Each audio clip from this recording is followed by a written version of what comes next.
Okay. I'm here. I'm here. I apologize, but I'm in the building. Wait. There's something I want to work out real quick. Let's see here.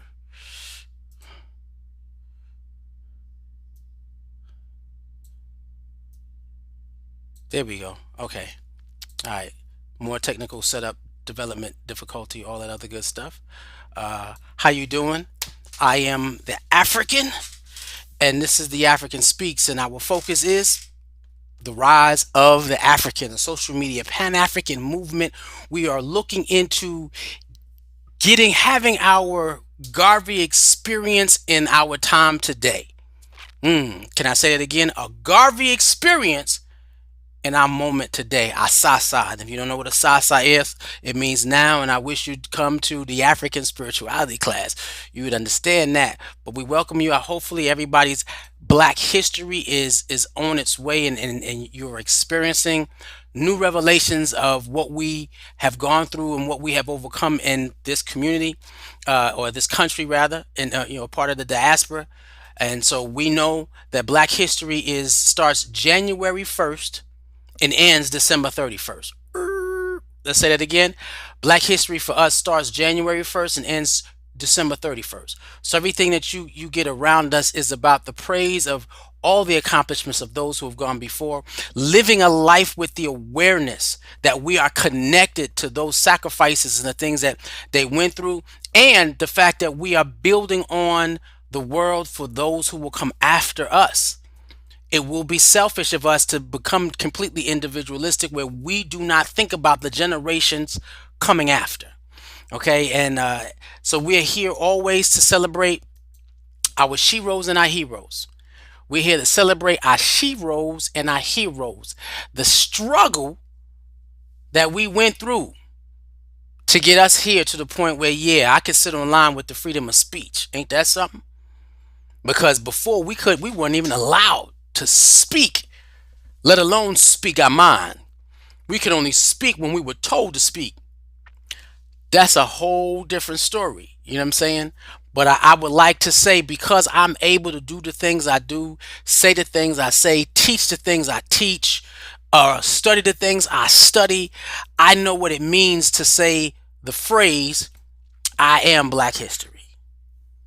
And it's not only because I'm making history, but because I'm a manifestation. You know the phrase, and we've come up with tons of phrases.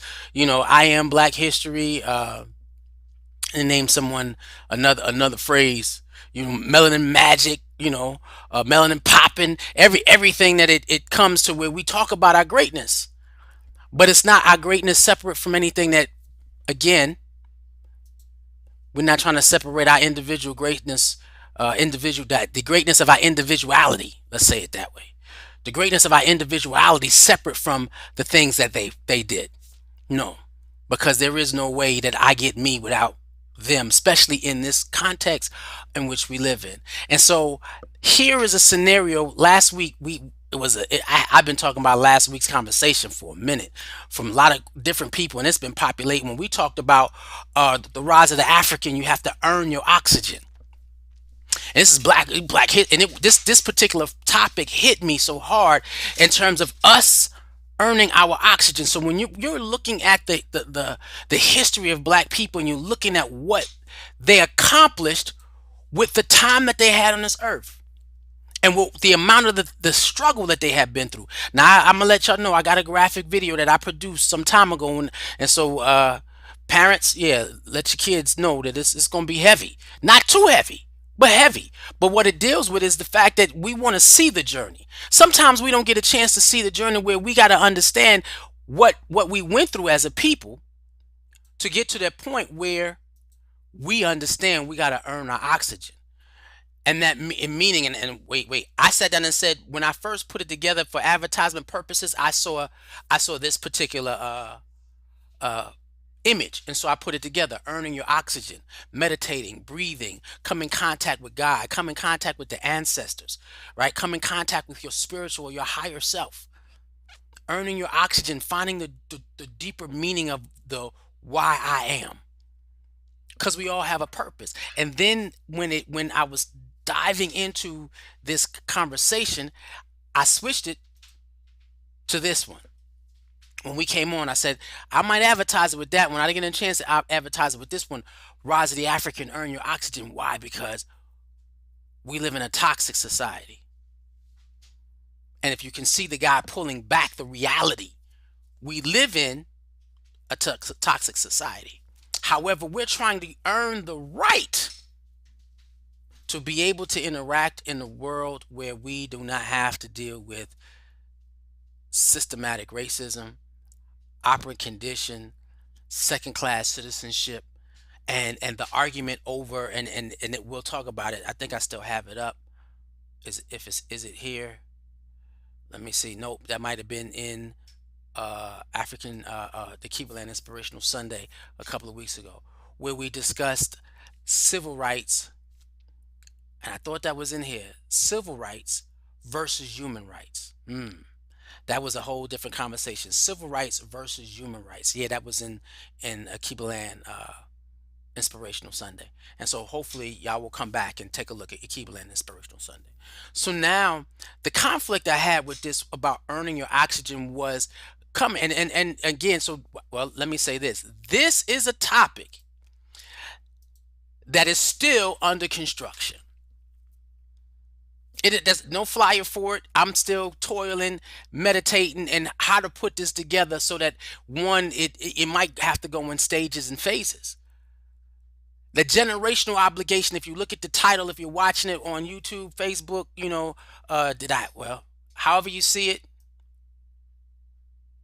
if you're looking at it on those premises, wow, okay, I didn't have that set up in here. Right. So I'll ask, like, comment, and share. I don't have that set up in here. If you're watching on Facebook, if you're watching on YouTube, hit the comment button, subscribe button, so that you can always be notified. But this particular concept is under construction. So I will take questions, I will take phone calls, I will take, whatever you so that I can build this right, because this might have to come in phases. This one might have to come in phases, talking about a generational obligation. What is every generation's obligation? And the fact, because I said, past the 80s, we dropped down every obligation that we had as a people to be a people.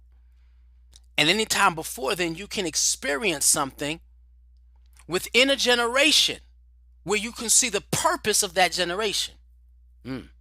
We got so relaxed in our freedoms, of civil freedoms, that we were able to fight and somewhat get over on, until you recognize that they still have a knee on our necks. But this one is still under, because it's a lot of details, and I'm like, okay, I got to break down the time and the era and everything else. So what I want to take a look at is how they define generations, right? Now, when they're defining generations, I want you to think about a question, because we're going to talk about generational obligations. You see that? They break it up in the last few, 1, 2, 3, 4, 5, 5 generations. 5 generations, and then and even here, black folk, not and look, not just regular black folk, even conscious black folk do the same thing. Conscious black folk tie black people in the definitions of what white people give society. Traditionalists, the baby boomers, Generation X, millennials, Gen 2020. They're giving these dialogues and these diaphragms, right, in terms of these definitions of what society is. And I always have a conversation with a friend of mine, and she was saying, the baby boomers failed, the baby boomers failed, the baby boomers failed. Tying us into what European society defines us as, or generation as. One of the things that I will always say is, when we're doing this, we have to remember where we were when. We talking about black history, generational obligations, and how, because I made a statement. That, man, and every time I brought it up to somebody else, or somebody called me, they'll call me, and I appreciate it. If y'all want to say it online, you can say it online, you can text it, it's okay with me. No problems. The African will speak because the African in me always has to speak. Where were we when? Where were you when we dealing with these generational descriptions? Where were we? Where were we? Because in it, sometimes we forget. We forget. We couldn't fully partake in any of this. We couldn't fully partake in being traditionalists, which is 1900 to 1945. Do you know the black struggle between 1900 and 1945? Can you even imagine what black people? I can't. But that's the First World War. That was when. Woo, let's get it. Let's get it. Now we're gonna see if we can, because I'm gonna stop this. Well, we're gonna try because I'm gonna go back because we're gonna explain this. So that was the Great Depression, World War II decline, the workplace loyalty, move to the burbs, vaccinations. Okay, they may be what all of white society was going to, but that is not the black society. That is not the black community. That is judging what white folks was going to, because even in World War II, our forefathers, melanated, those kissed by the sun, were still trying to prove themselves as human. Holding, I want to earn my stars, my stats, my position in life. I'm going to fight for this war because I'm fighting for freedom. But every time they came home, second class citizens, still trying to figure out civil rights. Whoa, that ain't even a civil rights struggle. 45, 1900 through 20. That's Garvey days. That's when they still lynching us. But we want to put ourselves into this situation like we didn't have generational obligations at that time for black folk,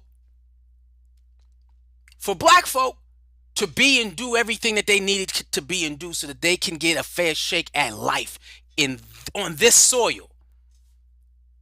And so I'm going to go, now that I got this, I'm going to go back and ask the question, where were we when? I didn't get a chance to do that research. According to according to these dates. And then we said the baby boomers, 1946 to 1964.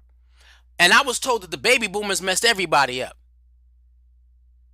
Wait a minute, that's the heart of the civil rights movement. That's the heart of the marching.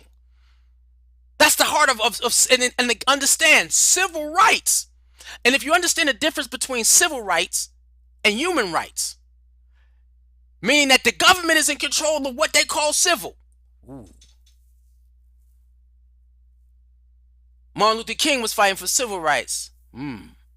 Malcolm X said we don't want civil rights, we want human rights. We want the rights defined by the Creator himself.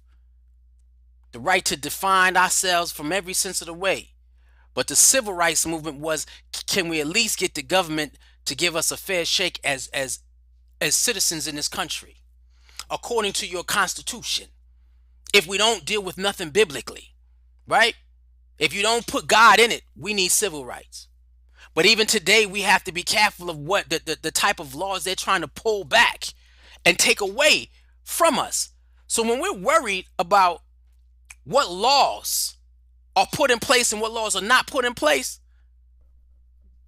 we ain't free yet.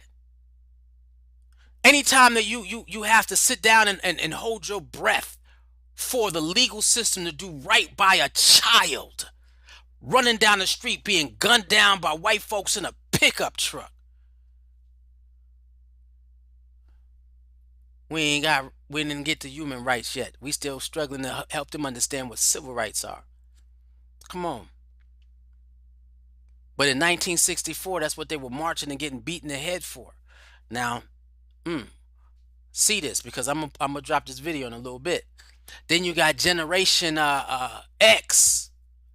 I saw the Berlin Wall fall. I saw the Gulf War. Everybody fighting for independence. Free agency developed. The internet. Whoa, this is where we are. MTV. I seen that. AIDS. I seen that. I didn't see it, but I read about it. Mobile phones. Wow. Where were we at between 1965 and 1976? That's the Black Power movement. We still in the process of fighting to feel like we equal in the soil in which we in, right? Again, each generation had its own struggle,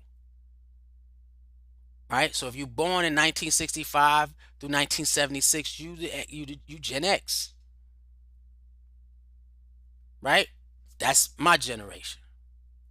Now you have the millennials. If you're born between 1977 and 1997, you've seen the 9/11. Everybody focused on community service. And I can't see that immediacy. Everything is now. You're more confident. We're more diverse as diversity, according to the civil rights movement. Social, everything. Everybody's aware. Then you got Google and Facebook. It's just the millennials. And everybody's trying to get the millennials. I mean, we chatter and chatter and chatter about pulling millennials in this struggle, right? And then now you have Gen 2020. If you're born after 1997, right? And age 15 or younger, you're very optimistic. You have high expectations. You live off of apps. My cell phone is getting charged. Apps, your social games and tablets devices. Everything is becoming highly technological. Highly technological. That's the era you live in. But where we as a people win? Where will we win? And so, what level of black reality did we have through all those generations? Talk about it. And what would life be like if black people did not fight for a place of self-respect on this soil? Where were we? When? And so I said that we live in now in a time, if it is with the millennials and the Gen 2020, where there is no clear focus of obligation that they have to continue for a civil rights movement or the battle for human rights. There is not one organization. This is why World of Akiblan is so important. There's not one organization that we can talk about that is still completely focused on eradicating this black reality. But we've become, because of the convenience in life, our convenience in life, because we are able to make more, we got more millionaires, but we still don't have schools, a set of schools. We don't still have our own grocery stores. We still don't have our own hospitals. You know what I mean? You talk about the Black Wall Street. You know, everybody's trying to reduplicate Black Wall Street, right? Who's talking about a nation? That's commerce. That's economics, and we need economics. We do have black banks now, but I don't see black banks making a movement where the investment in the community is higher than anything else. We still have a certain reality because I believe that we're becoming more capitalistic than anything else. Where we forget why and what they were fighting for. We forget it. Where now, because my statement was being seasoned and raising a child, and you just pushed him out the house. I mean, it's like, is your kid the next Obama? I can sit down and say I've been a part of a community that has raised some black youth who can take some seats in some high places. And quite a few of them have taken seats in high places. Why? Because this is what we raised them to understand. This struggle's not over. And when you sitting down, and Maya, I gotta, I don't want to say names, Maya, and you see Yolanda Abrams up there, Maya, and then all of a sudden one of the kids that you were pouring into as they was growing up, Maya, is standing right next to the sister, Maya. You know who you raised.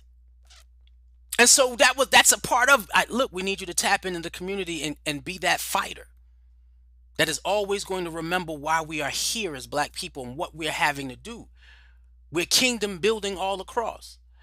And it's not over. We have individuals, when we look at individuals, they go to their graves being a part of the struggle, not releasing themselves. Once I hit retirement, I'm out. Once my kid is gone, I'm out. I mean, that YOLO, you only live once. Wow. That has destroyed the black community so bad it's ridiculous. You see grandmamas popping, locking, and twerking and having fun because you only live once. What happens if they thought that way? They did think that way. You only live once, so you gotta mean something and do something with your life. You can't walk off this planet without leaving something for the generation to build on, so that we are not experiencing. Let me do this. Let me switch it. Not the black reality, but the toxicity of the society in which we live in. I always ask people, who your kid? And what do they represent? And do they represent the best of you? What is it wow. I remember one time I heard Farrakhan say, what purpose is your education if you can't bring it back and build nothing for black people? I just said that, it opened my eyes then. He said that's how dire our situation is. You just can't go there and get an education to be to assimilate in such toxicity. You can't do that. You can't train your kid to be an employee or even an entrepreneur that does not build community. All that entrepreneur, we talk about generational wealth. We got more black people who are rich in this planet than we've ever had before. But I have not seen the change of hospitals that we can go to and feel comfortable going to the doctor. Wow. Just that simple. That's why we still don't go to the doctor. Black folk rather just drop dead. I'm guilty. I've had friends who are guilty. Because of the toxicity of this society. We got to earn our oxygen. Meaning that we got to understand why we here. And we've dealt with that in Akibaland Inspirational Sunday. Who am I? Where am I from? Why am I here? What can I do? Where am I going? Asking the questions, essential questions. And every generation had to ask these questions, and every generation moved when they could answer those answers. But we are living in a generation where ain't nobody asking that. All we doing is enjoying ourselves. Why? Because you think they did it all and it's over. No. That's why I said this concept is under construction, because when I come back with it, I'm going to have a couple of people who going to talk about it better than I can. Woo! I'm going to call some folk on this. This conversation is under construction. I am Black History, but I want to make sure you are too. I represent those who have gone before. I represent the people who live now. I represent those who will come after. We are the past, we are the gift of the present, and we are the hope for the future. Because we answer the hard questions. And we understand that job ain't done yet. Because we are trying to earn our oxygen. So let's go through this. Let's go through this step by step so you could understand that we are not a part. We're not necessarily a part of this. Every section of time, Black folk had an agenda. We had an agenda to get higher than where we were, because everybody else can enjoy this but us. Because if you sit down and say these social media, these tablets, when COVID hit, how many Black families had to scramble to get computers in their house? Woo! Talk about it. When this happened, how many Black folk lost their jobs and didn't have highly technological jobs that could keep them employed during a COVID experience? Some of us got raises. Some of us got promotions. And these highly technological jobs, some of us are raping the benefits. Man, I could tell you some blessings from some friends of mine who walked out on their job because they didn't want to take the double shot, the double tap, pow, pow. So I'll take that. This not me, but the individual said, I'm going to take the shot, but I think it's against the human rights to make anybody else have to take that double tap. And so she resigned. And boy, oh boy, she went from making money to making guap because of the amount of jobs that are out there that needs a highly technological individual to run it. And she said, I'm not getting the job. I'm gonna be a contractor. I'm gonna be making 150,000 per contract a year. You do the math. As I ain't saying a name. You do the math. But that's different. That's different than anything else. So we're gonna go through this, and I want you to understand as I do this. We're gonna see if we're gonna start this out, because this is gonna take us a journey, because we are here more than 400 years, and we there we go. This is where we were when we got here. So what do you think his agenda was? What do you think his feeling was? What did you think he had to experience? He and she. What did the black folk had to think when they got here? I'm YOLO? Or do I have an obligation according to how I see myself in God? This is not where I'm supposed to be. It's just not where I'm supposed to be. And we were a God-fearing, spirited people. And look at what they did to us. They had our kids trapped. We still trapped. I had somebody else talking to me about talking to their father about picking cotton. And I just saw a video of a woman 104 years old talking about pig cotton. And they had what? We got to survive. First of all, because we didn't know where we were. So the agenda was survival for the next generation. And that's real. When you had to do it, and you can, wait, something wrong with my video. We're going to make sure we edit it right so it don't cut out the bottom or none of the words. So I apologize for that. Let me find that slide, and we're going to fix that, because I'm in my zone right now. I need y'all to see the whole thing.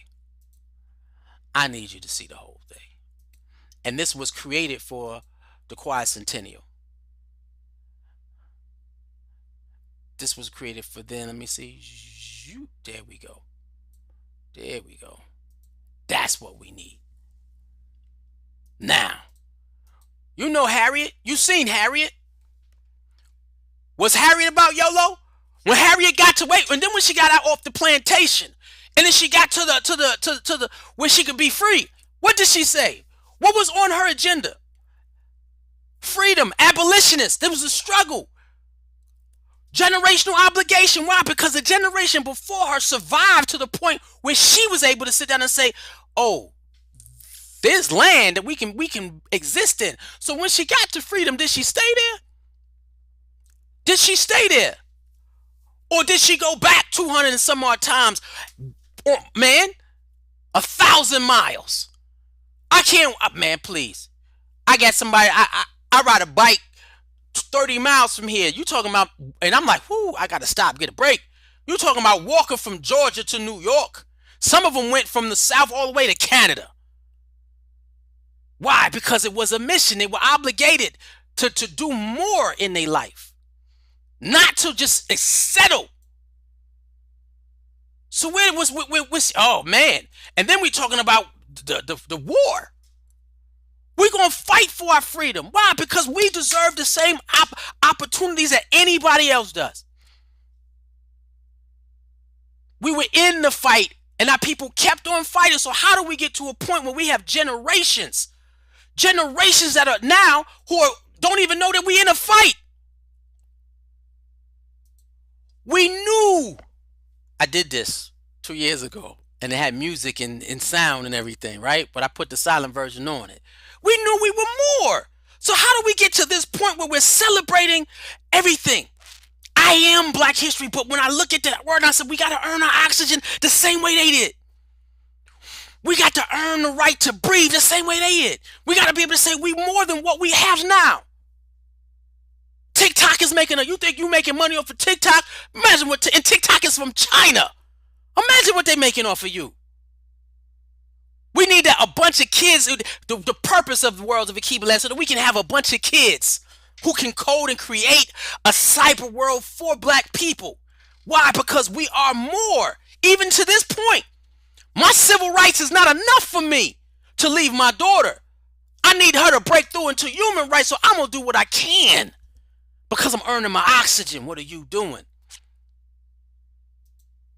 Now that doesn't mean I'm against woo, the education. Can I go back a little bit? The education of black folk, the development of HBCUs. What? The development of HBCUs. Why? Because we got killed.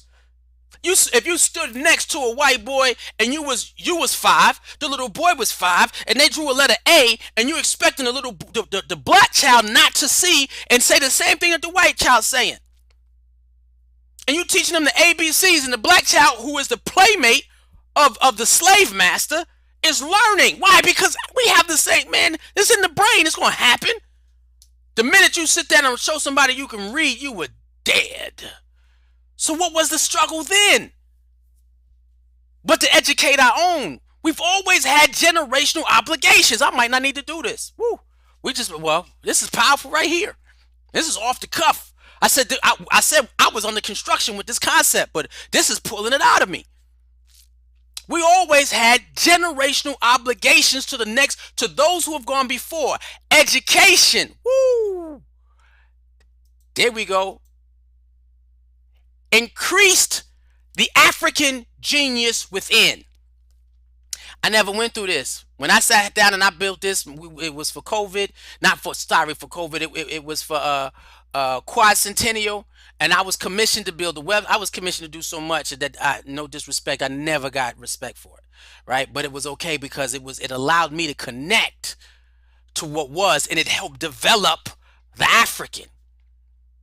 It increased the African genius within. We needed the HBCUs because we knew we were more, and they weren't giving it to us. And name something they gave us where we get to acknowledge and the experience of the African genius within. Now, if you haven't been a part of any other shows, and I didn't break down our genetic, and you didn't hear how I broke down the genetic makeup of who we are, then you won't understand just saying, oh, we was just smart. No, there's genius built in our DNA that is not built in anybody else's. And they know this. It's scientific proof that they know this. But we want a YOLO. You only live once, but you're not earning your oxygen. And ain't nothing wrong with taking a break from the struggle, but you got to always come back to the struggle. But if you ain't been a part of the struggle in the beginning, but you taking a break now because your kid's grown, because of the heartache and pain that black women go through from raising kids by themselves because we ain't nowhere to be found, that's still a problem. We need psychologists to be able to sit down and psychoanalyze the black man and put us in communities of transformation. So we got to do something about this. We have to do something about this. On our hands and our minds, we contributed to this country. Now we built everything. There is nothing about this country we didn't build. Woo. So how do we not get to enjoy the benefits of the hard labor of everything that everybody built? How do we not do this? We built this country, but now we don't want to continue fighting for the human rights in which we deserve after building it. Why? Because it's too hard for you? Really? What did they go through? It's too hard for you? Well, I need to go enjoy myself because, I had really? What did they go through? Do I need to go to the back where you saw the lashes on their backs? You ain't been whipped once. You ain't ever been in fear of looking a white person in their eyes. You've never been in fear of speaking your mind. Well, some of us might still be in fear. And if some of us are still in fear and still in that slave mindset, then I get it. That means we ain't finished working yet. But we are nation and have been nation builders. We are this world's architects, scientists, engineers, teachers, inventors, and doctors. How do we not continue this? We shouldn't be sitting there. I want to be an employee at a good company. No! I want to be able to focus on building something that belongs to us, for us, by us as a people, and contributes to the development of a nation within a nation. Ain't that something? We got to fight for this. We cannot raise our children like it's over. We've done. We've made it. This is not what we can't do that to our kids. Because if we do, it's a failure to everybody that has gone before. Because you name it, the the African American family are nation builders, period. But now we're in a generation where we're not telling them to build for themselves. We got tons of kids who are highly educated now, college graduates, more masters, more PhDs, but none of them are coming forth bringing institutions together with institutional power that contribute to the manifestation of a true kingdom building. There's a problem. We running away. I don't know how many adults I be sitting into. This is why I said, don't nobody want me in charge of anything. Because I call everybody to the carpet. Work ain't done yet. It ain't done yet. And I can say it, and I tell people, I'll say it because I'm going to put the work in. I could talk about you and talk to you, talking to you to your face. Why? Because I'm going to do what I'm talking about. The black people from the Pan-African Orthodox Christian Church that raised me, I say it, I got there when I was I was in my early 20s, but they manned me up. They manned me up. Why? Because I'm not supposed to be nothing less than a nation builder. Nothing less. Now, when I'm tired, am I gonna go on vacation? Yeah, but sometimes I feel guilty. Why? Because I said, man, I love it the way God works through me to do something for black people. And sometimes I'm like, yo, God, I miss it. I miss working with you. Wow. Ha, emotion hit. I miss working with you. I miss working with my ancestors. I miss the opportunities of giving every second to black people the same way they did. That's Marcus Garvey and the parade, y'all. Do your kids know about that? Do they know about the largest black movement that ever hit the United States or ever hit the world? Do they know about that? And if they know about it, did you ask them? Could do the same thing? That's what that's why I call it the world of the Kiba land. It used to be a Kiba Land Academy, and then I remember we were asked, well, what are you going to name the movement? And I'm sitting in a meeting watching other people sitting around like, well, I think I already did it. Because this is global. This is not just in our city. It's just not in our personal spiritual community. This has to embody every black person everywhere until we can get to the point where we got all ages being educated, developing. Why? Because we're trying to match that crowd. I might even play the video one day before Black History is over so that we can understand where we at. It's not over yet. It's not over. Black Renaissance, where we dedicated our lives. Woo! We dedicated our lives and contributed it. We decorated everything: fashion, food, lifestyle, music, dance, art, culture, literature. Man, where's that body of individuals now? Where's the renaissance of the millennial generation? The renaissance of Generation X? The renaissance of the baby boomers? Ooh, where's that at? We all YOLO. It ain't over. It ain't over. You can argue with me that I'm sitting there telling you if you sitting down thinking and can't wait for your life of leisure. I'll have my life of leisure when I transition over to the ancestral realm. And when I get there, I hope not to have a life of leisure. I want to be Marcus Garvey. I want to be, before I die, say, if you need me, call me. I'm coming with a load of Africans who want to see you free. How could you have somebody walk off the face of the earth and not do that? How could you have those to contribute the way the music and the artistry of who we are breaking down to now? Well, man, please, you got black women, instead of being the world exploiting them, black women now exploiting themselves. Ain't nothing wrong with you being a woman, but something wrong when you feel like you got to sell yourself just to eat. Ain't that something? Just to eat. And you got black men making decisions, large decisions about droves of numbers, not even to be men. We ain't finished yet, y'all. We not nowhere near finished. Now, ain't no party like a black person party, like a black people party. And I tell you, don't ever get me, wait, you see that? Don't ever get me in the party. Because I'm going to party the way you ain't never seen. Man, then Langston Hughes, you know what I'm saying? The writer, the artistry, all of it. We need to understand that we need to come together. This ain't done yet. According to what they did, we not done yet. And that's what I mean by we got to earn our oxygen. And so if you haven't contributed to this, I asked somebody, and so I said, well, you know what? I can sit down and say this. This is real talk. And a lot of people in my community could say this. A lot of people. That's why I had them on the Akibaland Inspirational Sunday. I wanted y'all to see a group of people who can say, I raised my child to be a revolutionary, to walk out in this world and contest everything. Now we need to have more places for them to come back and contribute to help build in reference to institutional power. We don't have we don't have complete places. And then we got to ask them, we should have offered them, say, look, come up with some ideas and come home with an idea and flesh it out and then prepare it for us and tell us what you need. We didn't offer that to them either. We starting to do it, but we need it. What they built, here come the Tuskegee Airmen. They fought to protect. Ain't that something? What they were trying to build in the place in this land, their nation builders, they also fought to protect it, but they knew that it wasn't over. They knew that it's not about just civil rights, man, but we're going to show in every step of the way, we're going to give humanity the visual confirmation that we are God's people. That's why they say you got to be 10 times as better than any white counterpart. Why? Because they don't think you good anyway. So you got to make them look small at everything. What?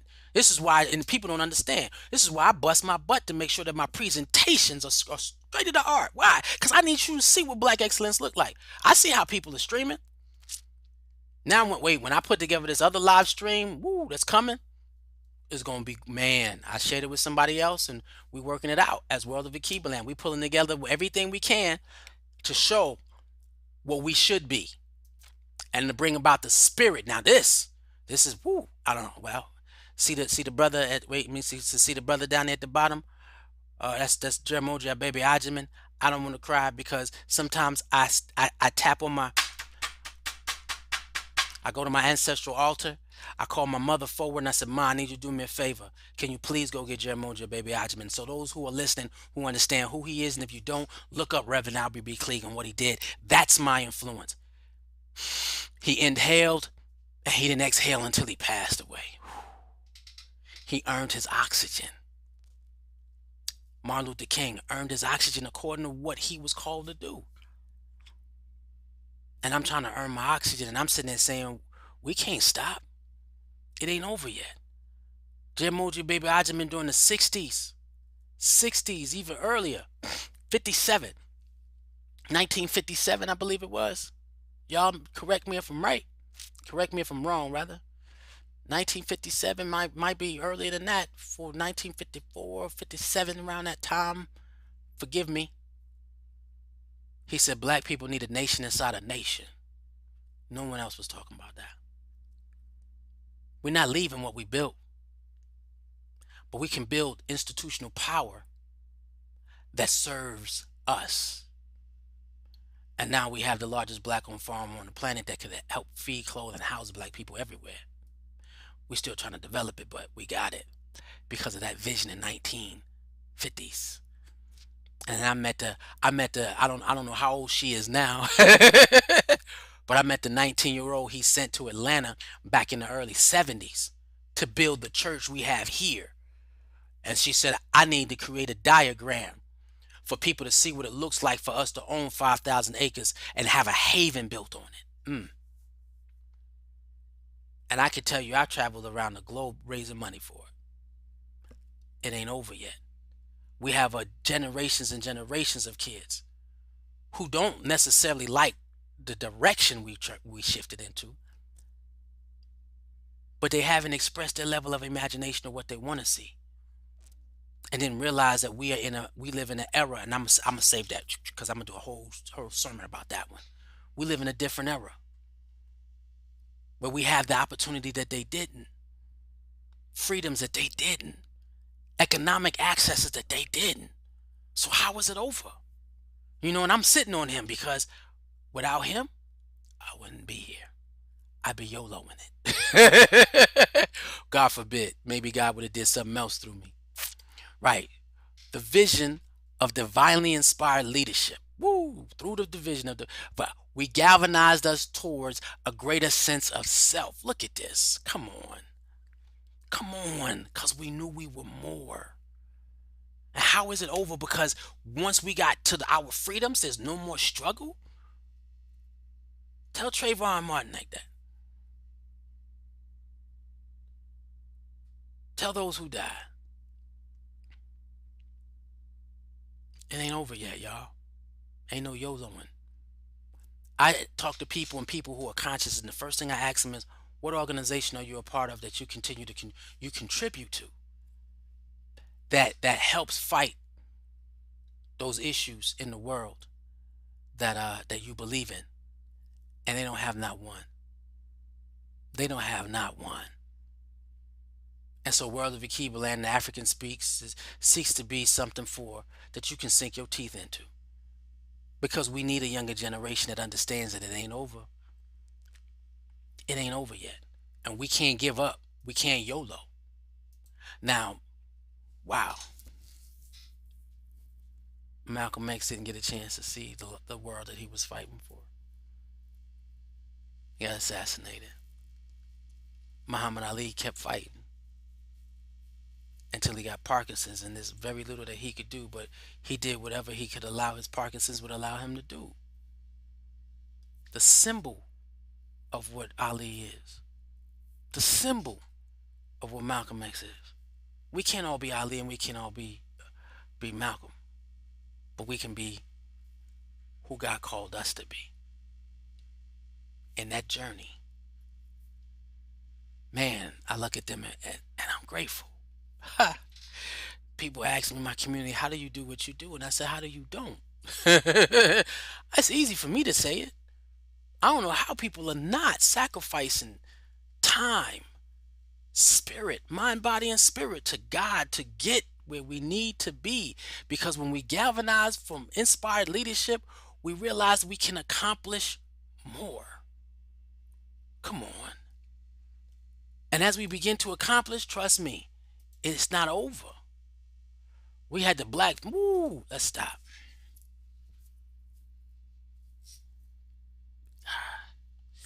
Emmett Till wasn't the first. He was just the one that was first nationally televised. Ain't that something? And you think it's over? I want y'all, when this is over, do some homework and pull up all the black people who was killed by police violence or racial injustice. And when was the most recent? Not the most recently televised, because there's still so much going on that ain't talking. And sometimes they use this is why they had to calm down, because social media, even we're gonna pay you extra if you do it in social media. Let it go wild so we can celebrate as white supremacists and be happy about it. It ain't over, y'all. How'd I know?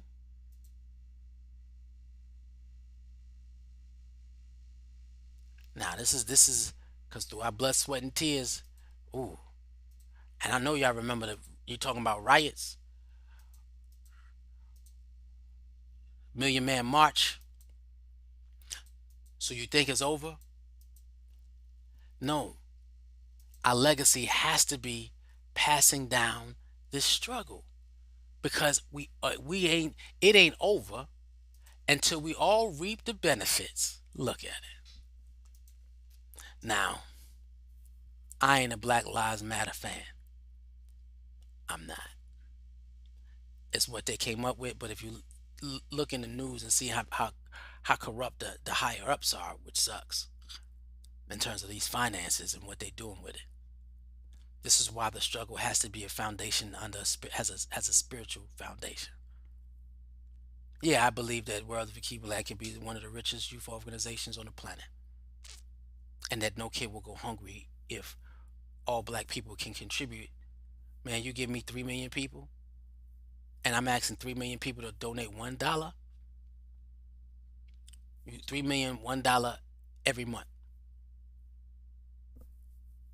and we will go out and vet these communities and build these programs and educate and feed our people, in combination with something that the Pan African Orthodox Church has when it comes to bugle land. Because now we'll be able to walk on bugle land and actually do it for ourselves. Who gonna tell us no? When we got our own resources, who gonna tell us no? creating a system of schools in every city, multiple schools in one city. Who gonna tell us no? Grocery stores that deal with only black farmers. Who gonna tell us no? We built this land and we should reap the benefits for it. Because if we don't, we're gonna realize one thing. Here we go. That it is not over. Sandra Bland, come on. Who gonna tell us no? So let us go through time and look at how they earned their oxygen. And so we cannot live in a life where, oh, I didn't want to stop. I wanted to stop right there. More up, more up. That's good enough. They earned their oxygen, y'all, because they were fighting against a toxic society. And they were hoping that we would take it home. But once we get more freedoms, we could focus on the fight for human rights, where the government has no bearing on whether or not we have a fulfillment of life, where they change and vote and registrations and stealing this and stealing that and marginalizing us and underpaying us and undereducated. Man, please, a public education is a joke. I'm arguing with black people about showing them how to get 2-year-old kids to be on third grade reading levels. We've been doing it for 40 years. And you want a buck. It ain't over yet.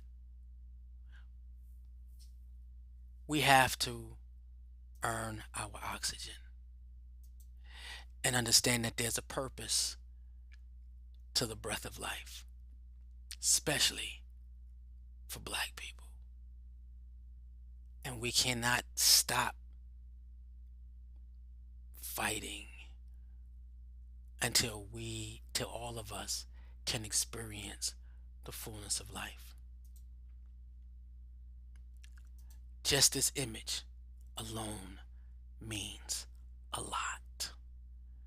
You can't call me king if you don't see me building a kingdom. I can't call you queen if I can't see you building it or supporting the king in his empire. We need to be building our communities, y'all. I am Black History, and I hope you are too. Woo. I thought I was going to have a problem teaching this lesson, and I didn't. So I'm always going to say, let the African in you rise. Let the African in you rise, because this ain't over. A social media Pan-African movement. Let's make this happen, because once that happens, you give me 100,000 people. And that's why I tell people, you gotta like, comment, and share. You give me 100,000 people. You give me 10,000 people. Let's start small. 10,000 people donating $1, $4 a month. We're gonna need more than that. So 10,000 people donating $4 a month. That's what I want. Then we're gonna go to 100,000 people with $1. The minute you get past 10,000. So if you do 100,000 at $4, that's a lot, right? I'm gonna show you a black man who's gonna be dedicated to changing this world, because I want, oh man, because I want this for everybody, not just for myself. So hopefully, when you understand when I say this is the rise of the African, I'm talking about that spiritual you that is connected to your God, to your people, to nature, to the ancestors, and to all humanity. Let's change this planet. One love.